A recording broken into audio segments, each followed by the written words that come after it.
Chocolate is good for kids health. সত্যি? হ্যাঁ, যেটা আসল চকলেট মানে কোকোয়া পাউডার, যেটাতে সুগার থাকে না, সেটা আপনার এবং আপনার বাচ্চার বডির ক্ষেত্রে সত্যিই উপকারী। আর সুগার তাহলে কে অ্যাড করছে? কোম্পানি। কেন? আপনার টেস্টের জন্য আর বারবার আপনাকে অ্যাট্রাক্ট করার জন্য চকলেটের দিকে। যদি খেতেই হয় অবশ্যই ডার্ক চকলেট খান, যেটাতে সুগার থাকে না, বা ন্যাচারাল কোকোয়া পাউডার অর্ডার করুন, যেটা টেস্টে বিটার কিন্তু প্রচুর পরিমাণে অ্যান্টিঅক্সিডেন্ট আছে।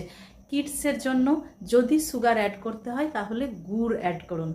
আর এটা যদি একবার করতে পারেন, শুধু আপনার বাচ্চার শরীরকে হেলদি করলেন তাই নয়, ওর হ্যাবিটকেও হেলদি করলেন। প্রচুর প্রচুর শেয়ার করুন, যাতে যে বাচ্চারা আমাদের ভবিষ্যৎ, তাদের হেলথ যেন আমরা ঠিক রাখতে পারি। আপনি যদি চ্যানেলে নতুন হন তাহলে অবশ্যই চ্যানেলটাকে সাবস্ক্রাইব করুন। Thank you.